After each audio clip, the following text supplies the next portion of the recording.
Hello. G'day, g'day. If you could please introduce yourself for the audience. G'day, I'm RinoZ. I'm the author for Chrysalis and for Book of the Dead. Nice. It's a great to meet you and have you on for the first episode of Royal Road, its history and its best authors. With you being an author I have recommended on previous videos before, it's awesome to have you here. It feels weird to be referred to as one of the best authors. I can't remember where Uh, Chrysalis is ranked, like 120. but I mean, it's also like third and most popular right now, so I mean, that's true. I guess 29 million views kind of proves that you're also kind of one of the best writers, in my opinion, at least. That's a crazy amount of views. It I, is. I never actually look at that number. So, what? That's going to be a question later on. So, what exactly brought you to Royal Road in the beginning? Um, that's an interesting one because I didn't start reading on Royal Road. My first introduction to web novels was more Eastern web novels, reading on Wushu World translations of Chinese web novels like Coiling Dragon and stuff like that. A lot of I Eat Tomatoes work. I love. I eat tomatoes too. Well, tomatoes. Uh, I'm actually that's where I started as well. Yeah, it was all great stuff. It was sort of a new type of literature. The stories were unbelievably ridiculously long, and I really enjoyed that. Like just binge reading these enormous books. It was really fun. And And so from there, when I started writing Chrysalis, I started posting it on webnovel.com. okay, And eventually I sort of worked out that I was never going to sign a contract with them. right. And since that's the case, I should, there's no reason not to start posting on other websites. So I started posting on Royal Road as well. And I started reading more Royal Road at that time as well, and reading more Western web novels. And I found that it was really enjoyable. It's a really good space. So that's really interesting because you actually answered my next question, which was when and how did you start writing?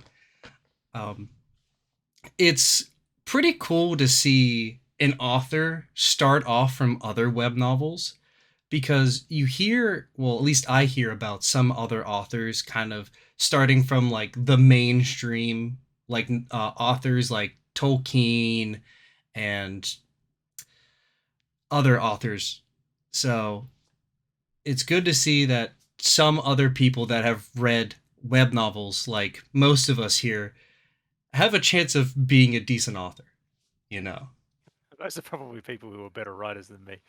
I Ah, no, legitimately, because right, I was reading, all these translated web novels, right? They're super popular and they were great stories, but obviously the quality is going to be lower because they're all translations. right.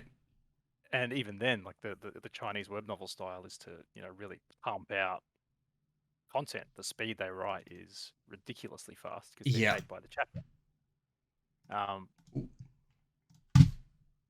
so I was reading all of this, and this was around the time that web novel first began to sign Western authors and make their and monetize their content. So, like Last Wish System was the very first novel to become monetized on webnovel.com.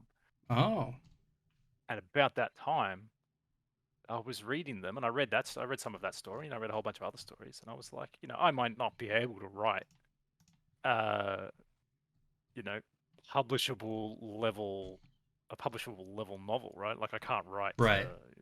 like David Eddings or Tolkien or any of the other big Stephen fiction authors. King. But I can write like this. Right, You know what I mean? Like I can right. write well. I can write as well as these people, so there's really no reason not to have a crack. Um, so I started writing Chrysalis, and it didn't matter that the copy was super rough. Right. Because pretty much all the novels that were being published at that time, it was super rough, and I was just having a great time putting it out there for a long time with barely any readers. Right. So, Chrysalis now, speaking of barely any readers, at the time of this recording, 29 million views, 31,000 average views per chapter, 12,000 followers, 5,785 favorites, 400 ratings, and 4,393 pages. What a way you have come since back then just giving a crack at it. It And was really fun. which I am trying to make a YouTube series as well where I give young authors advice on how to be successful at web novels. And one of the problems most authors have is losing that fun uploading. They try to make it into a job, they lose their steam, they stop uploading. What is the way that you have managed to keep uploading constantly? I mean, how many chapters? 914. Um, that's an interesting question. I don't know. For some reason, I'm a pretty lazy person, if I'm gonna admit it to myself. Okay. Doesn't But look I that don't lazy. really. You 4,000 pages. compare how much proofreading I do compared to other people. Oh, Look at it that way. I don't proofread either. I could relate to that. Um, Shout out to my proofreading team. Uh, but I don't really think of it as work that much. Most of the time, I don't think of writing as work. Right. Sometimes it's really hard, and you have to sort of drag it out of yourself, kicking and screaming. But most of the time, I don't mind doing it. I like doing it. Uh, it's fun. I like my characters. I like my story. Um, Chrysalis is sort of lighthearted and fun. So Yeah. I have a good time when I'm writing it. Some chapters are really, really fun to write, like when there's something stupid going on, like Right. pretty much anything to do with the Immortals or the Sleep Police. um, um, all that stuff is just really enjoyable. So I just, uh, I have fun writing it. speaking of characters, oh no, So I keep you uploading it. yeah, that's understandable. I mean, loving it is kind of the first step to making a good story, right? Yeah, I think if you don't like your story, you're really gonna struggle. Right. You got to have if you're not enjoying your content and your genre and your style, like if you're picking stuff that you think is going to be popular as opposed to stuff that you like, um, you may find success, but eventually, I think you're gonna burn out on it. Right. So, speaking of characters that you love, all of your viewers and even I also love your characters. So, I want to know what was the inspiration for the ant that could literally change gravity on you? Um, Anthony, I remember having a conversation with a friend of mine who does a bit of writing, and I was pitching this idea to him, and Right. I was like, "Can I get away with calling the main character Anthony?" Yeah, And he's like, "Yeah." I guess you did. I was like, "Are people going to be mad at me if I just make that stupid pun, the main character's name?" And he was like, "Yeah, go for it, man." So I It, stuck with it. the Um, oh, go I mean, ahead. why did I stick with gravity magic? I don't know. I've always thought gravity magic was cool. Right. Like gravity powers always seemed uh, interesting and powerful.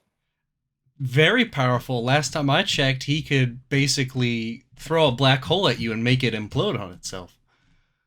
Yeah, he can. Yeah, And it's only going to get more wild in the future. of course. With you having the inspiration from the Eastern novels, it gets really crazy in those. So I could definitely see it going extremely crazy. Yeah. Well, one of the goals I had with the novel was that it'd be a monster novel and that everything in it only became more monstrous as time went on instead of less. Right. I've talked about this a few times, but if you look at a lot of stories like I reincarnated as a slime is the perfect example. Right. Slime Datacime. Yeah. Yeah. Um, this is the perfect example. When the monsters evolve, they become more More. human and more sexy. Yeah. And I thought that I mean that's just one example, but they're all like that. Right. Um, and I wanted to go in completely the opposite direction. As the Right. monsters become stronger and as they evolve, they become bigger and more monstrous. To the point where eventually everything's just going to be Godzilla versus, it's just going to be kaiju. Perfect example. Tiny. He keeps Yeah, get perfect. he just keeps getting bigger and bigger. I swear. They're all just going to get bigger and more monstrous to the point where Anthony's, going to be the size of a football stadium. Speaking of puns for names, Anthony isn't the only one with pun for a name. Tiny. Uh, What was your inspiration for him?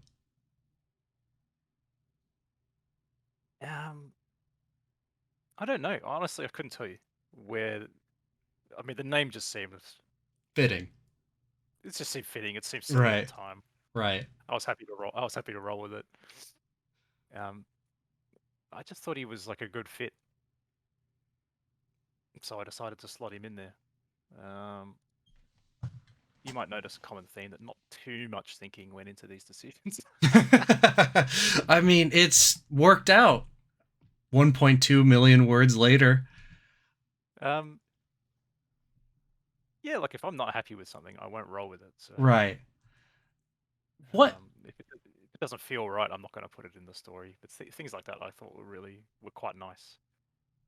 So, have you put something into the story that you later thought, I don't really like it as much now? And how did you deal with that? Um, that's an interesting question. Something that I didn't really like at the time. I didn't really like the way that I handled mutations to begin with because I had to come up with fancy new phrasing and Yeah, keywords it gets every every five, yeah, every +5. And it was really getting out of hand. And I would sit there staring at the screen for 15, 20 minutes trying to think of a better way to phrase this upgrade so that it made sense and was thematic. And in the end, I was just like, God, this is so painful. I'm going to have to do this every 5 levels. Eventually, he's going to, mutate to the 6th or 7th or 8th tier. And, right. we're going to be at +50. We're going to be at +60. Yeah, And I'm going to have to come up with a new, more powerful phrasing every time. It's going to get ridiculous. right, So that's when I introduced the fusion mechanic every sort of third level, right? So you go +5, you could pick a keyword, +5, you pick a new mutation, and then at +15, you can either pick one of them to enhance or you can fuse the two together to create a new effect. right. So that was my way of sort of trying to condense the mutations. That's honestly a great example because a lot of the authors that I have talked to that have given up said they made something that people liked that they then regretted and didn't know how to handle it. So that's honestly a great way to do that. And it just goes to show your skill at writing. Maybe you should realize that. I think I So, have I think I have a good imagination. right. It's when I complain about my own writing, I'm more complaining about the technical aspects of writing. Fair enough. I mean, it that shows in the in the quote unquote statistics, the grammar score. But as a reader, myself personally, and as a writer that doesn't proofread, I didn't mind it at all. But another question I have: how did you make the system? A lot of people, when I go to give them advice, they say, I don't know how to make a system like that from scratch. It's too hard, it takes too much time, it's really complicated to keep up with. And as you said, the mutation system. How did you make the systems to begin with? Um, you borrow from stuff that you already know, right? Like, um, you look at things that you like, things that you think are interesting, things that you don't, and you work from there. Like for Chrysalis, I didn't want the stats to be like the stat side of the system to be, D&D-esque. I didn't want it to be super involved. I boiled it down to 4 basic stats and just left it at that. Just keep it as simple as possible, because the fun side of it was going to be on, choosing skills and spells and mutations. It was all going to be more interesting, and I really enjoyed the idea of.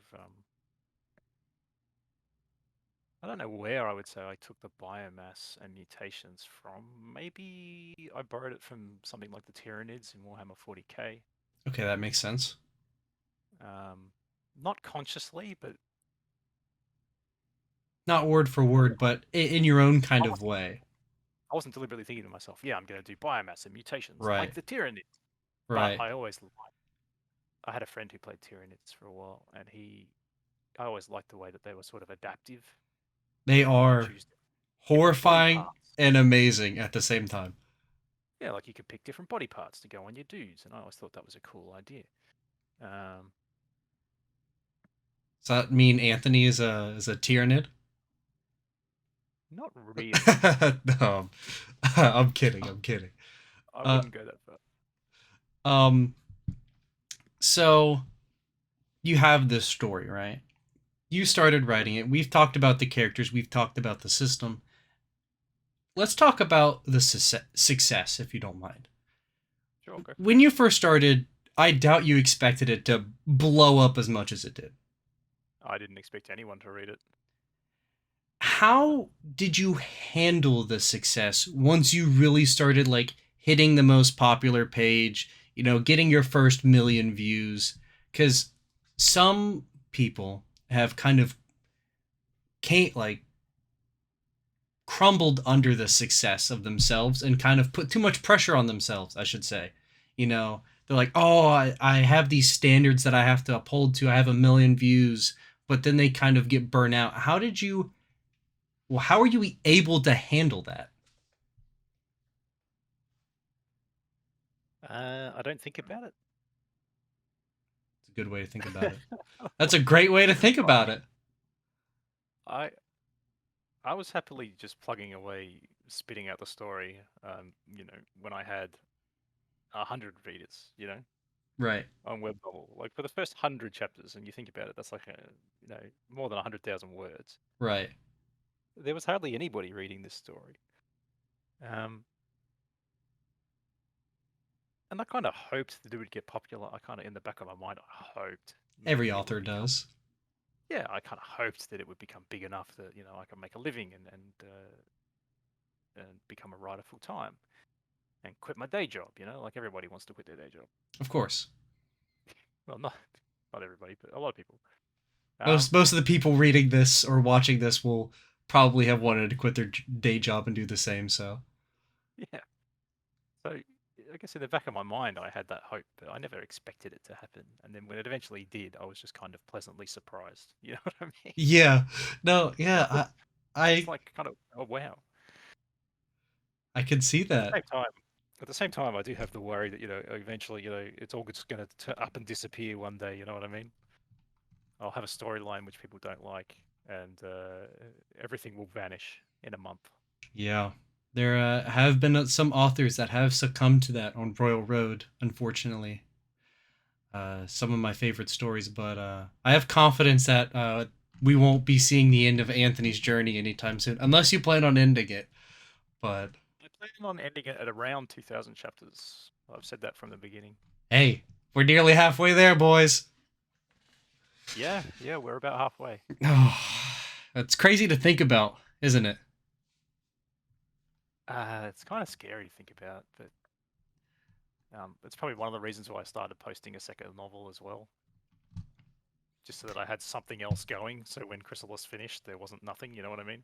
Yeah. But So, oh no, go ahead.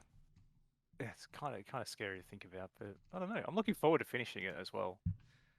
Like I really like the story, and I want to give it a good, satisfying ending.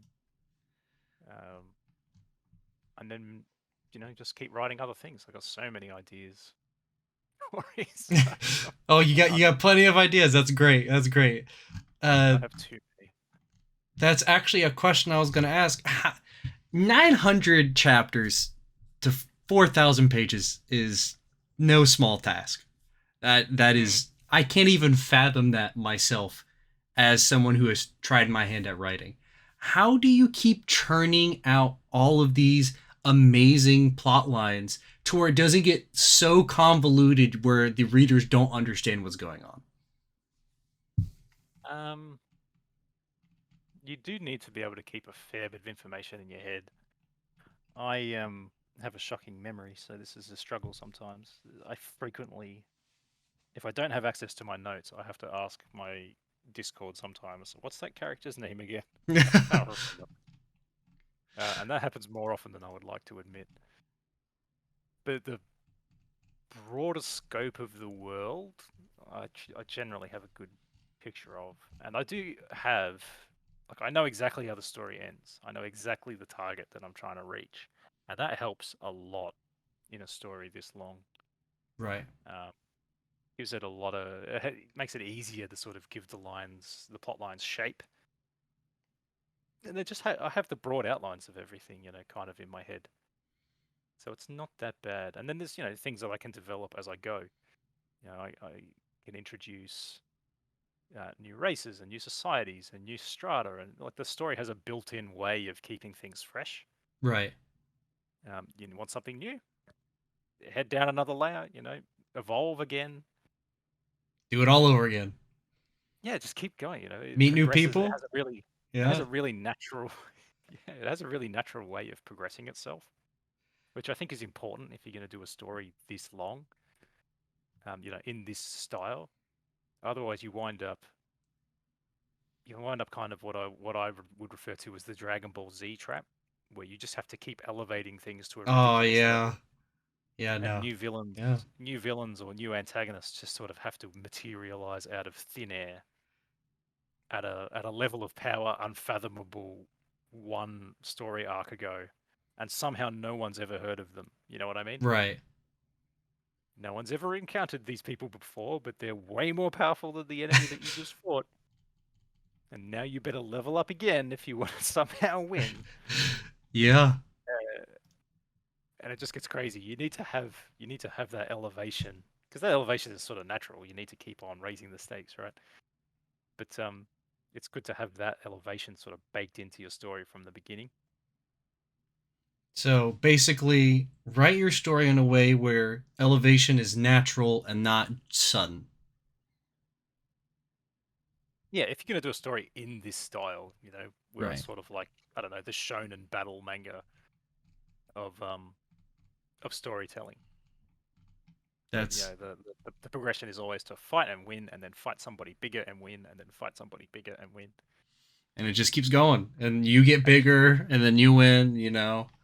and you keep snowballing on towards the end.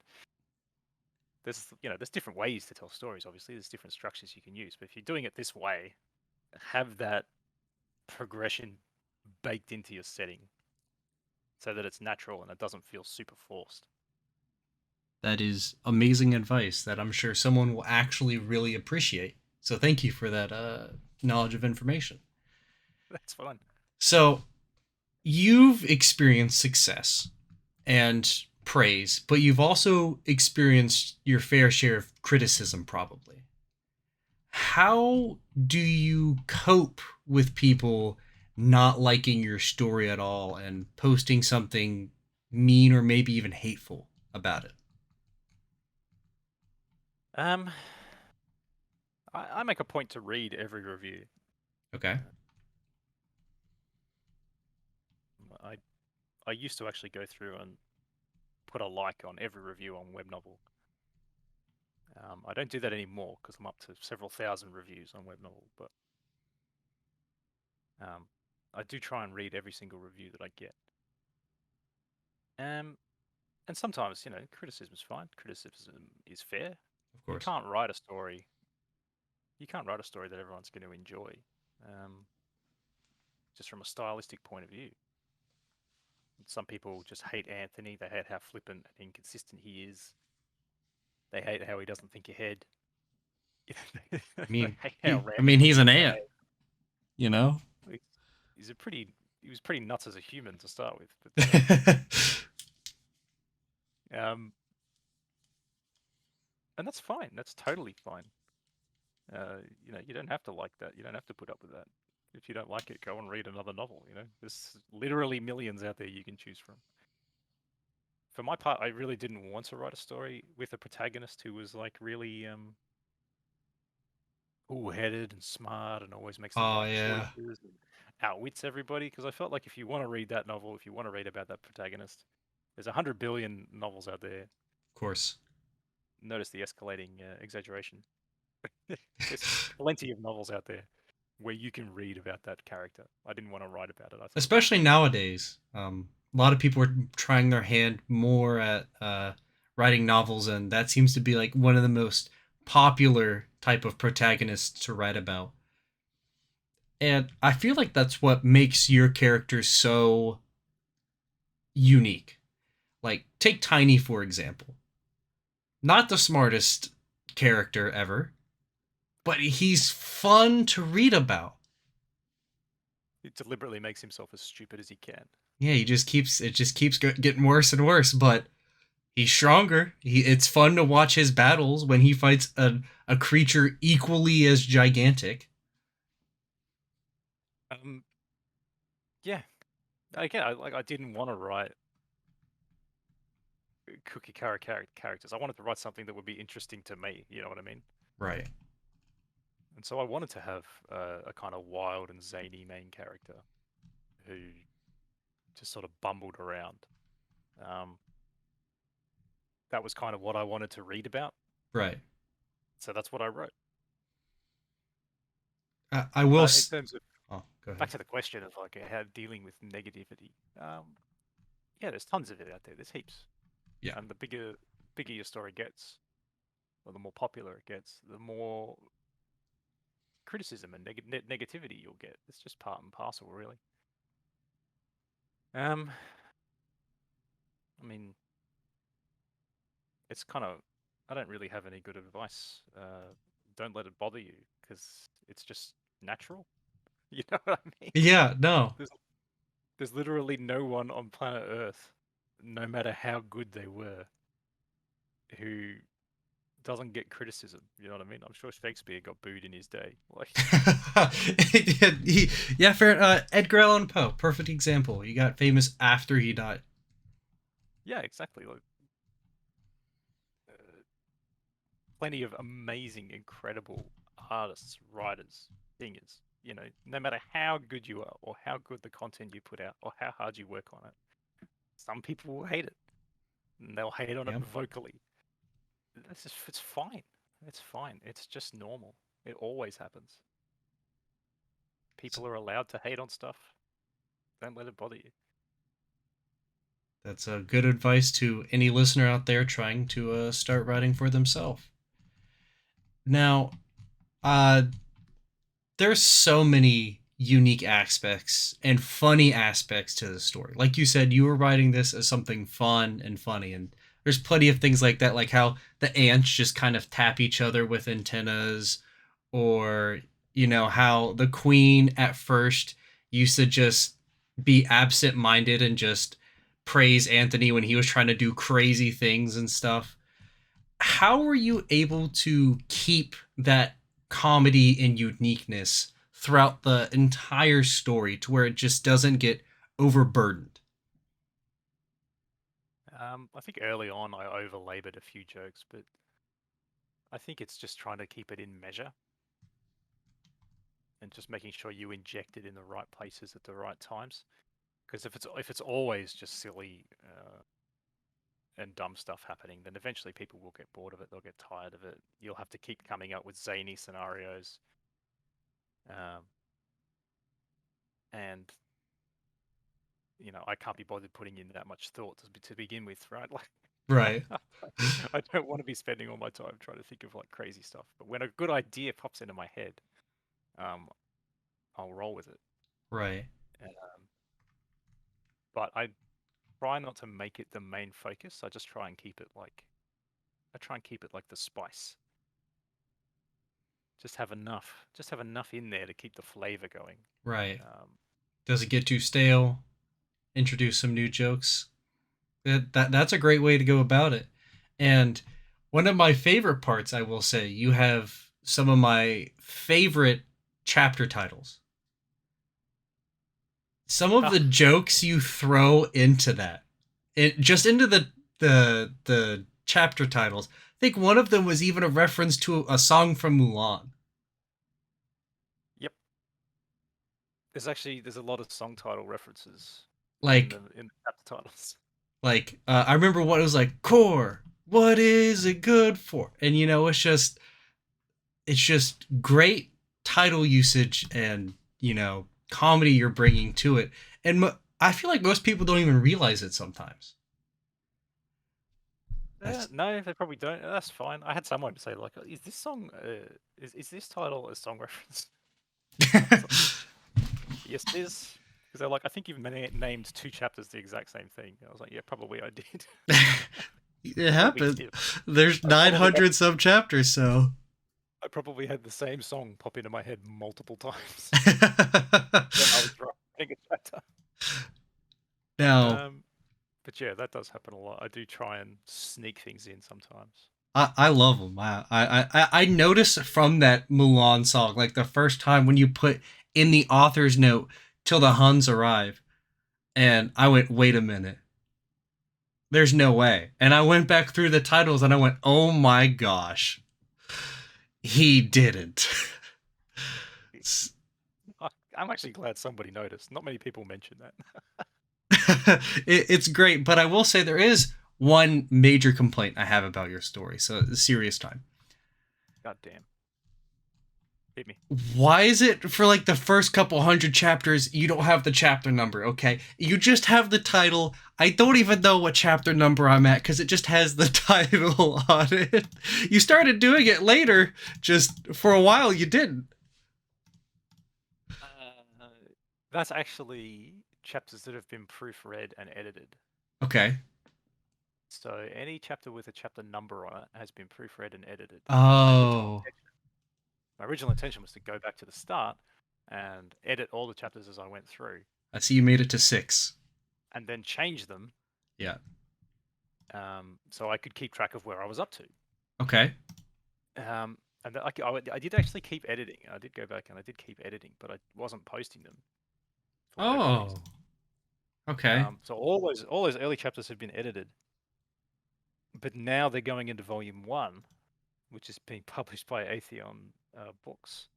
I was actually going to ask about that a little later because I hadn't heard about that. But like, just going through the chapters, like there would just be chapter 302, right?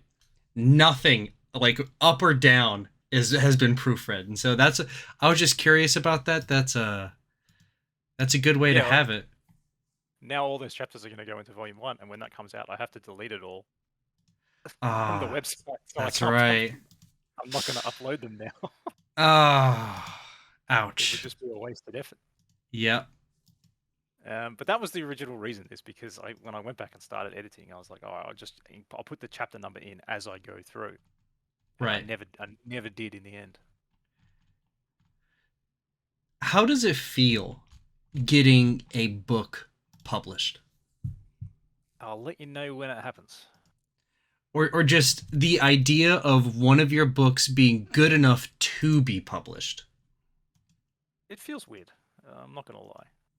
I mean, it's not like you're going to be able to walk into a bookstore and see a copy of Chrysalis, right? It's just going I through wish. Amazon. I wish. I mean, look, maybe web novels will get there one day. I hope so too. I think they're a really, really cool medium. Um, but yeah, it definitely feels weird. Like for the longest time, I never talked to anybody that I knew um, about it, about the fact that I was writing a novel or the fact that it had become popular. Um, it's only relatively recently, kind of only since I signed that deal, and the first book has been getting closer and closer to coming out. I've started to be more open about it. And people are like, "Oh man, are you going to do a launch party when the first book comes out?" I'm like, "What?" Let's go. Yeah. Send me an No, I was invite. like, I was like, "Why? No, that feels really awkward." But I don't know. I'm warming up to the idea. Nice, nice. I But definitely. It, my wife is like, you don't promote your novel, no one's gonna buy it. you know what? Yeah, that's really fair. Um, what chapters are going into the first volume? First volume is one up to about one uh 20, I want to say. Okay, It's about 160,000 words, the first volume. okay, and you then probably plan to keep releasing volumes as you go, right? Well, I've signed for three. Okay, Um, with Athon. So depending on how it goes, there may be more, there may be less. I would Um, like to congratulate you on that as well. I hadn't known that before this. Thanks very much. I tend to not really pump my own tires very much, but Right. um, yeah, I signed for three books with Athon. They approached me. It was actually they approached me first through Royal Road. They sent me an email or a message Oh, through Royal Road, and I just kind of ignored it for a long time. Because I don't know, you kind of get messages all the time from people who are like, "Hey, I right. want to put your novel on my website, or I want to do this, or I want to do Or I that." want to do a random interview, you know? Yeah, I think you're lucky. There's not many people who send me a message and are like, "Hey, you want to talk about web novels?" Yeah, of course, I want to talk about web novels. I Heck love yeah. web novels. Hell yeah. And today's happens to be one of my writing days, so I was just sitting here writing anyway. Oh, sorry, Um, fans. I'm taking over your time. yeah, no chapters this week. This guy, he killed it. Hey, I'll take it. Hey, but that YouTube video, the interview is going to be replacing it. So, There's still content, right? Um, right. what was I saying? Um, You're talking about how you ignored their email at first because you get a bunch of oh them yeah, saying, "Hey, we want to post it on our website." yeah. So I kind of just dismissed it, and I was like, oh, I'll come back to that another time, and I never did. And then eventually Zogarth, the author of Primal Hunter, Right. reached out to me, and he was like, hey, do you know about these guys? And they sort of reached out to me through him, and that was when I looked into it more deeply and ended up agreeing to publish with them. Are there any plans for any hard copies? I think when a book is up on Amazon, you can order a hard copy Okay. just through them. You have the option to order a hard copy. Heck yeah. And I'll be... obviously, it's expensive because they have to print them special. Right. Like they're printed to order. But you can if you want to. And is it going to have the same cover and all of that, or? No, there's a new cover that they did specially for the Oh, volume. when will we? Will that be posted on Royal Road, or when can we see that? Yeah, I'll post a link when I get it. Awesome. It's going up for pre-order soon, Okay, like quite soon. let's go. I think the release date is in May, Wow. and the Soundbooth Studio, who's doing the audio book, they'll be doing a live reading on their YouTube channel sometime this month, I think. Oh wait, so you're even getting an audio book of the first volume? Yeah, That's really awesome. yeah. There's a lot of people who really like just listening to the audio books, and for the longest time, Agro Squirrel was doing audio for Chrysalis. He reached out to me pretty early and was just like, "Hey, do you mind if I read this for my YouTube channel?" I said, "Mate, go for it." Oh, I didn't know that. Uh, and there were quite a lot of people who found the novel just through that. Are you Yeah, gonna? Oh no, he you did can. quite a few. He did quite a few web novels on his channel. He's a really good guy, and he did good work. He's got a sort of really nice, thick, sort of South African slash English kind of brogue. Nice.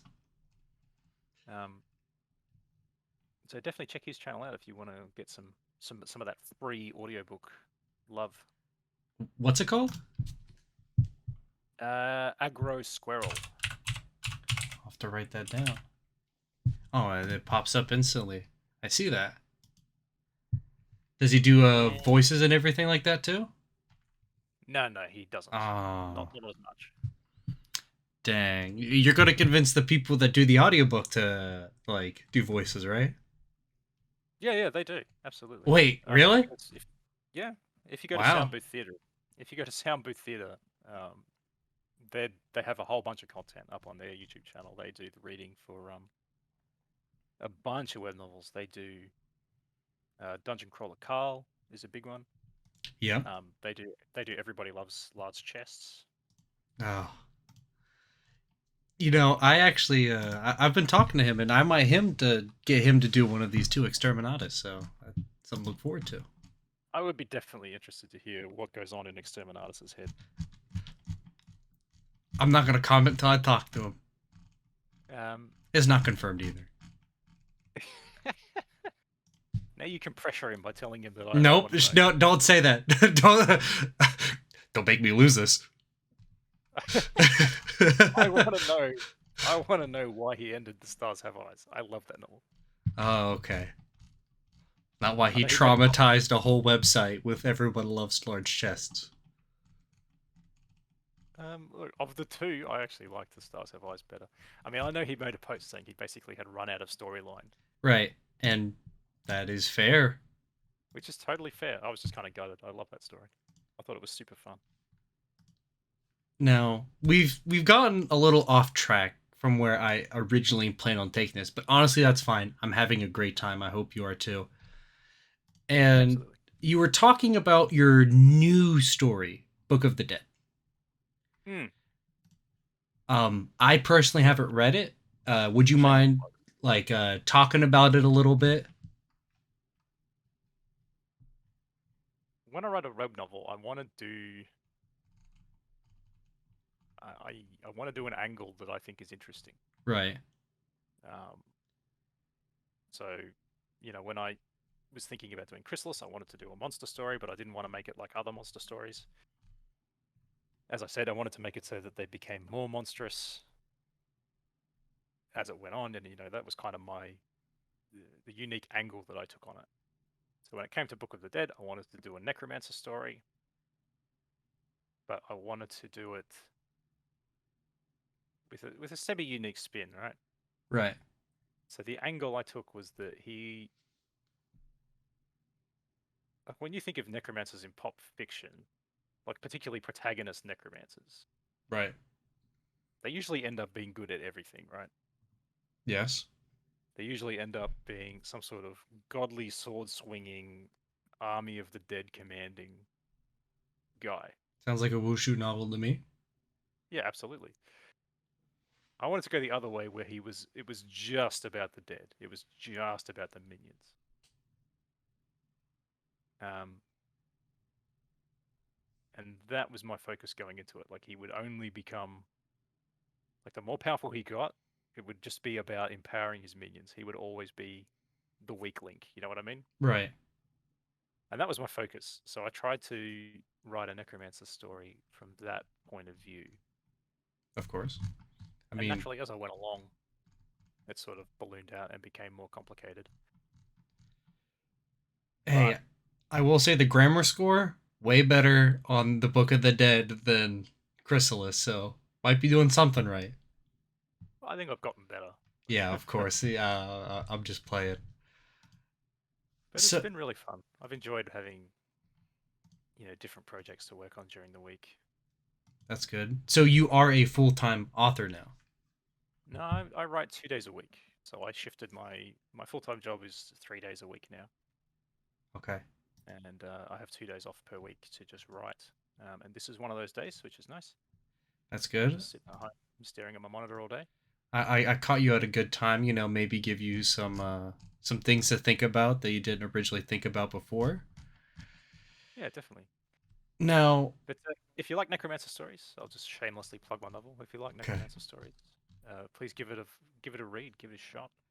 I will definitely read it. I've always liked your work from the beginning, and now ever You're since gonna you come started. back to me. You're gonna come back to me with another interview request to talk about Book of the Dead now, aren't you? Hey, I need to take the content where I can get it. Okay, I need to take any author. Hey, any author out there that's watching this, if you want an interview, just hit me up. Shameless plug for me this time. Yeah, absolutely.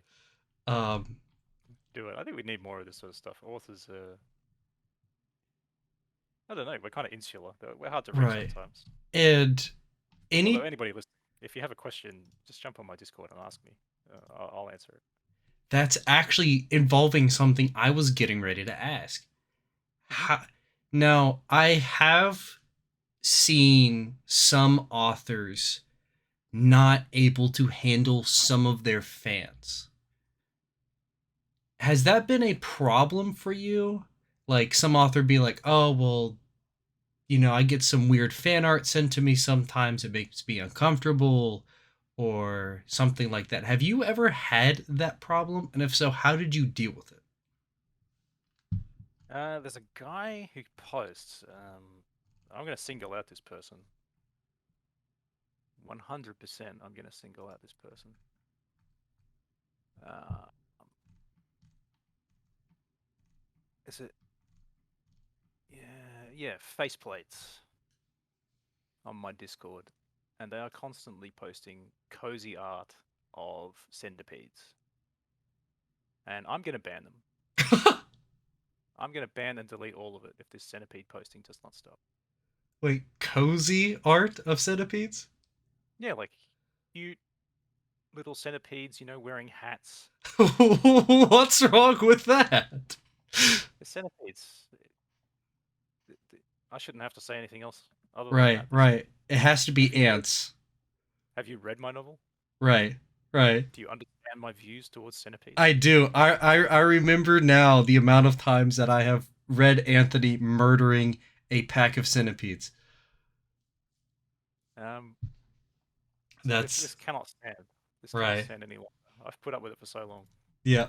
You gonna ban them right now? I feel kind of bad because they are a patron. Oh, you can't ban a patron. Hey, No, if I you're know. watching this, at least you know why you got banned. God damn it, faceplates. Um, that more seriously, no, I've never really had that. My that the community in my Discord is super chill. I try to keep everything sort of friendly and plug for the Discord uh, too. plug the Discord. I should make sure to keep things friendly, keep things PG because I'm aware that Chrysalis is it's basically a teen, sort of young teen friendly novel.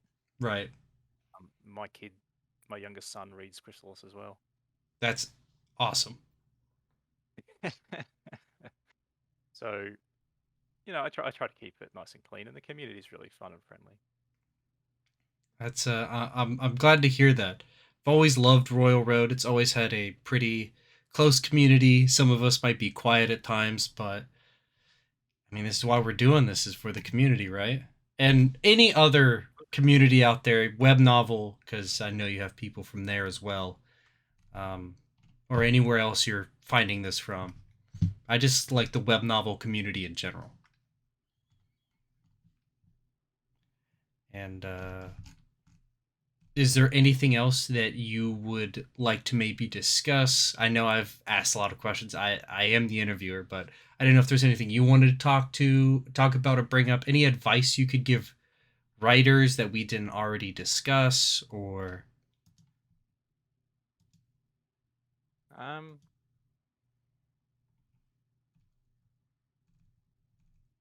I think probably the main thing is to not be discouraged Mhm. if your novel doesn't pop off right away. I mean, I was lucky that I started when I did Right, because the growth, I feel like the growth has just been exponential since then. Um, and there's so many novels debuting all the time, right, and I feel like people are super professional about it. Like they have their covers and everything ready right, to go. They've got heaps of art lined up, and they publish a ton of chapters to begin with. right. They have like 50 chapters stacked up. That's one of the things I was going to bring up was back in the day that I started writing, it was way easier to get on the front of the most popular page, right? Because there'd be Oh yeah, like three stories that were like, everyone loves large chest and stories like that. I can't remember the name. Uh it hurts not being able to remember it. But Don't Fear the Reaper is another one. Um, Shocking memory for titles and names. Wait, what? I have a shocking memory for titles and names. I um, remember the era you're talking about. yeah, it was way easier to make it on the front then than it is now. I feel like it's so much harder to get like a bunch of good recognition because Royal Road's quality has jumped Mm, since we started yeah, posting, right? yeah, absolutely.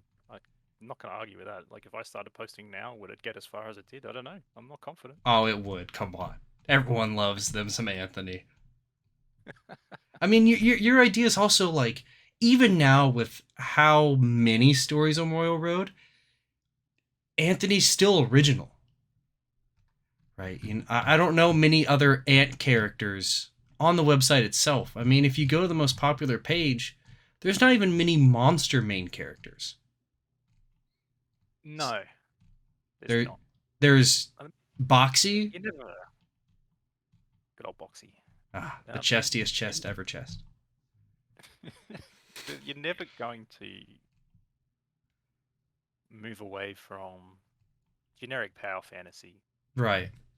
um, being super popular or being the most popular because there's a reason why it's generic, right? It's because it's super popular that everybody does it, and everybody, you put your own little unique spin on it or whatever. Right.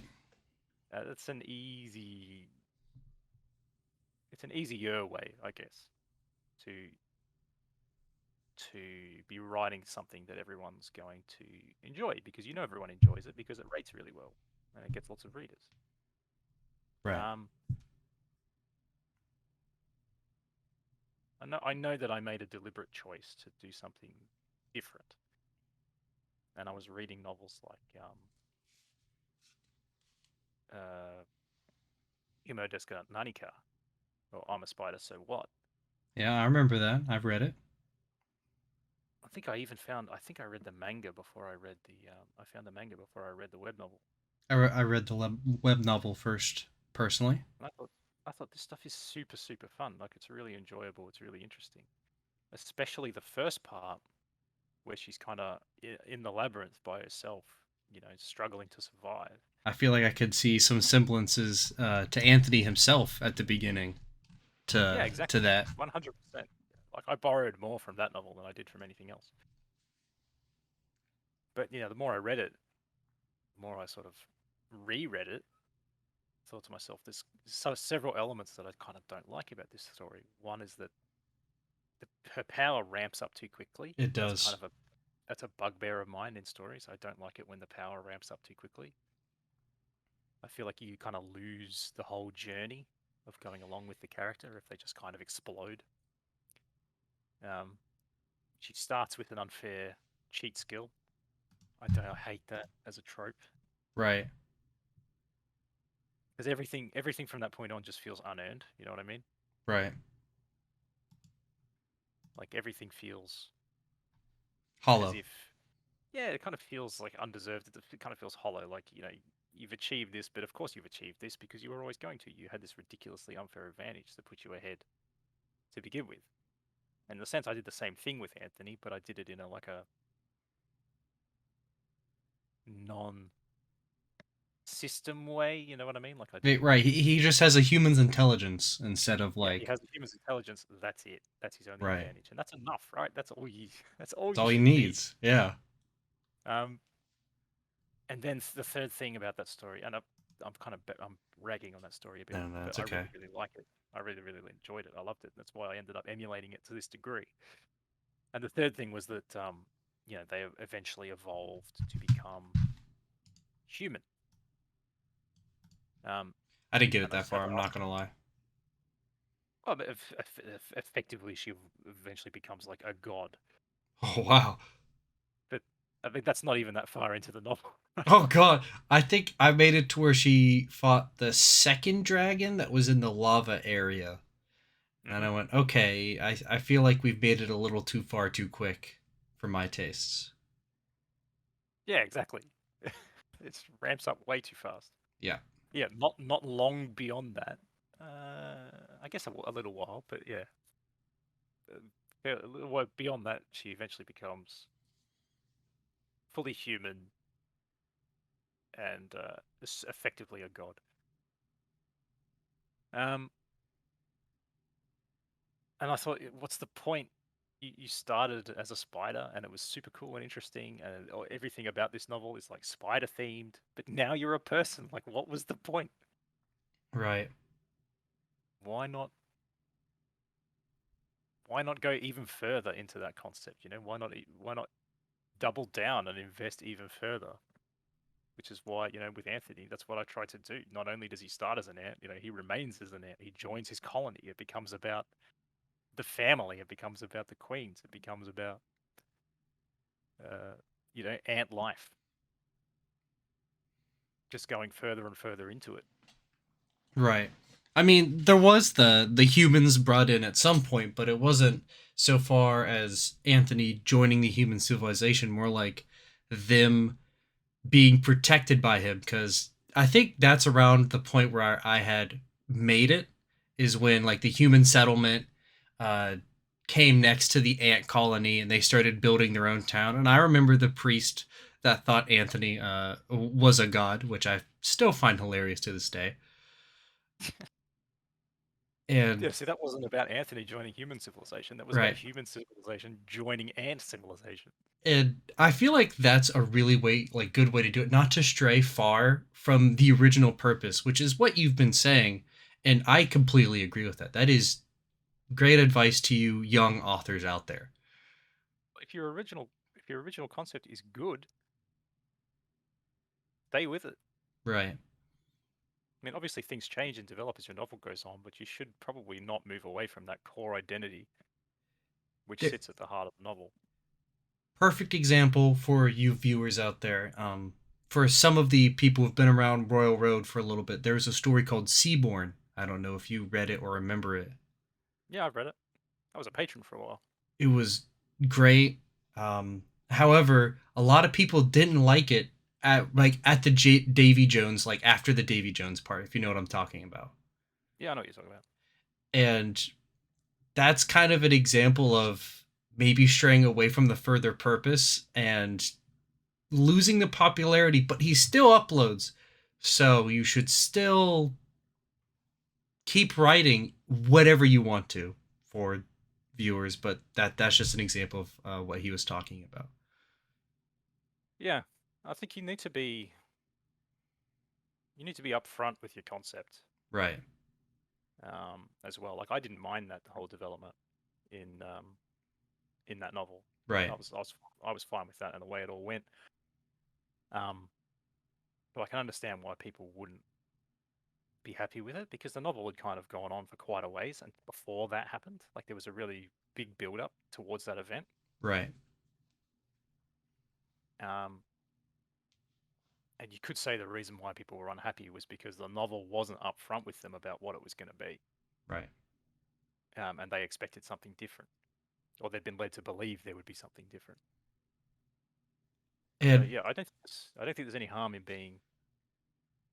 And again, no criticism of that author. I really liked that novel I when I was I still love Seaborn. And it's not. I'm not trying to give criticism. I'm just trying to show it yeah. This is can just happen if you change something. this is just my thinking on it. Right. I'm just giving my thoughts on it. But yeah, I was a patron of Seaborn for a while as well, and I was happy to give my money for that novel. Um, yeah, I think it's important to be pretty upfront with what the story's going to be about. Right. Like, don't go in 30,000 words and then have something like major shift the core concept of how the novel's going to progress. If you take my meaning. Right. And for you viewers, if you do and you want to do it kind of right, there is another story that does kind of change the major concept, like 50 chapters in, called Monoct Loop. I recommend it. I loved the story. I was a patron of him for a long time. Yeah, that's a great story. If you want an example of what I'm talking about, if you have a look at the new novel which just popped up in Rising Stars, Double Blind. I did see that. So the novel, the name Double Blind comes from a feat that the main character picks Okay.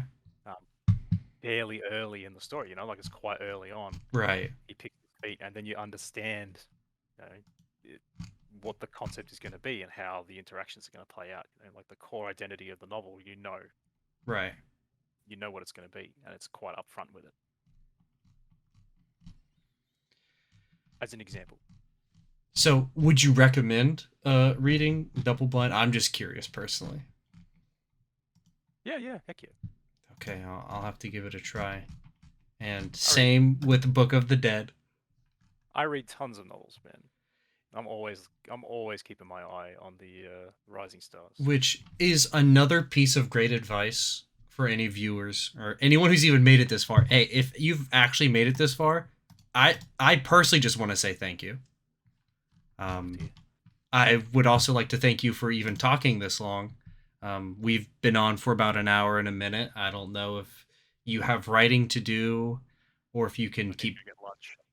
Okay. Okay, I that's need to get fair. lunch. I need to keep working. All right, so we'll start to wrap it up.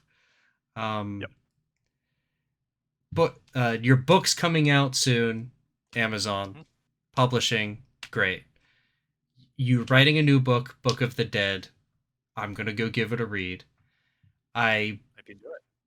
I want to thank you for coming and doing this interview and talking with me. It's been great.